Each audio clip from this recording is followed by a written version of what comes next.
汎用の夜叉姫視聴率ランキングっていうことで、テレビ番組には視聴度合いを示す数値として視聴率っていうのがあったりしますわな。で、この数値が高いほど人気なね番組なんだろうなっていうのが一般的に言われていたりするわけなんですが、今回はこのテレビアニメ汎用の夜叉姫の視聴率高かった順にトップ10をね、個人的な理由も付け加えながら発表していきたいかなと思いますが、ちょっとねこれネット上に転がっているものをね、まとめたものになりますので、若干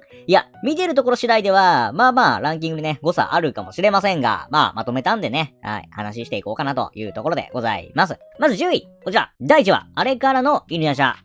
視聴率 5% ちょい。ということでね、第1話が10位に入っております。これはその1話見た人ならね、わかると思うんですが、比喩なしでほぼ犬夜叉なんですよね。というのも、汎用の夜叉姫というのが犬夜叉の作者である高橋留美子先生ではなく、物語の脚本自体は住沢さんが担当しておられます。でも、1話のあれからの犬夜叉に関してだけは、その夜叉姫オリジナルのね、要素ももちろん、入ってるわけなんですが、高橋留美子先生自身が、犬夜叉完結後に執筆されました、犬夜叉特別編あれからがストーリーの肝となっておりますので、この第1話っていうのはもう本当の意味でね、犬夜叉だったわけですし、漫画でしかなかったあれからが映像化されるなんてっていうのもあるし、犬夜叉ファンの期待が集まったその汎用の夜叉姫第1話っていうのもね、あったので高かったんではないかなっていうところでございます。それで9位、同じく 5% ちょい、第11話、人食い沼の呪い。これは内容的には親を了解に、食われてしまった兄妹が登場して、その姿を見ることでとは刹那もまたその姉妹のね兄弟の形っていうのを考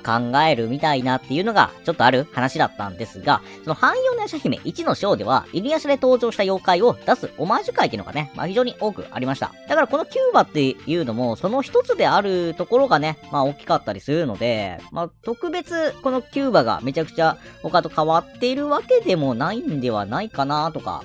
思っちゃうんだけど、なんですかねこれね、よくわかんないです。それで8位、同じく、5% 強い15話、月食運命の惜別。これもね、見てみるとわかりますが、犬夜叉会でございます。前作犬夜叉からね人気だったこの犬夜叉殺生丸が出る回っていうのはね、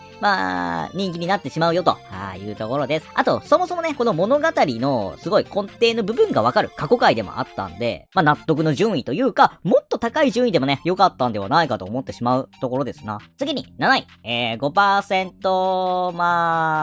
ちょっと後半ぐらい。12話、作の夜、黒髪のとは。これもね、9位でありましたように、犬夜叉で登場した妖怪の、オマージュ的なね、回ではあったんですが、注目すべきは、主人公とはに訪れる初めての作。で、この作っていうのが、汎用が人間に戻る日をね、夜叉姫内では表しており、前作主人公の犬夜叉もですね、人間に戻ってしまったよっていうのがあったわけなんですが、この作でしか見れない犬夜叉っていうのが、すごいね、人気があったりしましたので、今作の主人公は一体どんな姿を見せてくれるんだっていうところにね、いろいろ期待があったんではないかというところです。それで、6位、同じく 5%、半分ぐらい。第3話、夢の胡蝶。物語的には、主人公であるとは刹那もろはが、ちゃんとね、出会い、言葉を交わしていくみたいな。現代から戦国時代にね、戻っていきましたね、という、話だったんだけど、で、汎用の夜叉姫っていうのが、さっきもね、話しましたが、1話がね、完全に、ほぼ犬夜叉でしたので、2話からが、ちゃんとね、本格的に物語が始まっていたりしますので、その次となる3話にもね、いろいろと視聴者的には注目していったんではないかなというところです。それで5位、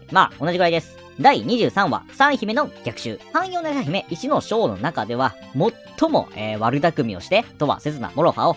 追い詰めていたゼロとの、決戦の回。で、結果的にその一瞬とはいえね、ゼロさんが死んでしまうという物語的にも次回最終回につながる、とてもね、重要な回であったし、殺生丸様もね、登場して、おりますよと。そして、あと、この最終回直前なのに、全然謎が解明されていない。これ、あと2話で終われるのかという、心配不安、とかもあったかなっていうところなんですが、その次の1の章最終回自体が、そんなに視聴率が良くなかったりするので、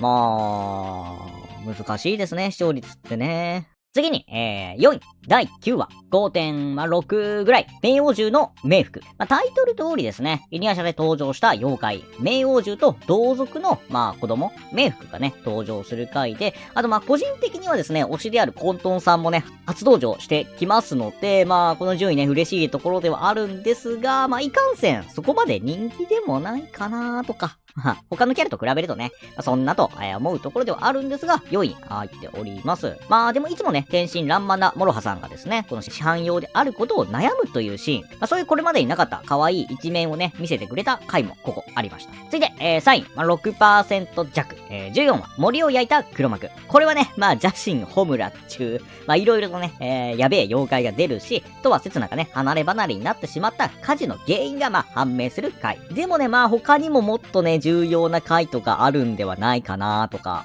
思ってしまうところなんだけど、この回の放送日が1月9日なんですけど、基本的にその年末年始っていうのがアニメ、お休みになるんですよね。だから先週、休みでしたので、この14話がこの2週間ぶりの汎用の夜叉姫だったっていうのも、理由だったりするんかなというところでございます。続いて、2位、6% 強。第2話、三妃の姫。これもね、さっきあった通り、汎用寝叉姫っていうのが2話から物語が本格的にね、始まっていきましたので、実質この3匹の姫が1話であるというところ。そしてその第1話自体がね、もうほぼ犬夜叉だったっていうのもあって、すごいね、めちゃくちゃ犬夜叉登場するんではないかというね、そういう目線でね、2話とかも犬夜叉ファンが、見に来てくれたんかなとか、あるかもね。そして、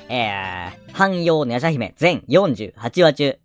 最もね、視聴率高かった第1位は、こちら、7% 強。第13話、戦国美味しい奉仕。ということでね、弥勒様が初というか、1話で登場したから再登場になるのか。その回がね、1位となっております。もちろんこれね、弥勒様への人気はあると思うんですが、放送日が12月26日。そしてね、さっき1月9日の第14話も高い順位にあることから、この年末年始付近っていうのはやっぱ一番ね、視聴率が集まってくると思いますので、そこら辺も考えてのストーリー構成がね、大切なんだなというのがこれ見ると分かってくると思います。だからそう考えていきますと、2の章37話のゼロの死ぬ話がね、去年年末のね、夜叉姫だったんで、ほんとね、すごいふさわしい回というか、うまいことできていたんではないかなとか思ったりします。はい。ということでね、全体見るとこんな感じになっているんですが、勘のいい方ならお気づきかもしれません。トップ10、すべて1の章で埋まっております。はい。でもね、もちろんその2の章でもね、全部その1の章が高いってわけでもなく、2の章でも、トップ10には入ってないけど、その1の章より良かったね、回とかもあるんですが、でもね、やっぱり1の章の方が多いっていうのは、この1の章でね、見るのをやめてしまったそうとか、その犬夜叉のその後の話がアニメで見れるというのも、時間が経つにつれてね、落ち着いてきてしまったんかなというところでございます。が、やっぱりこの2の章からですね、本当に物語の真相がね、分かってきたり、よくわからんこともあったりと、盛り上がるポイントもね、たくさんあったと思いますので、やっぱ、2の章もね、見て欲しかったねという感じで、今回は汎用寝叉姫視聴率ランキングの話でございました。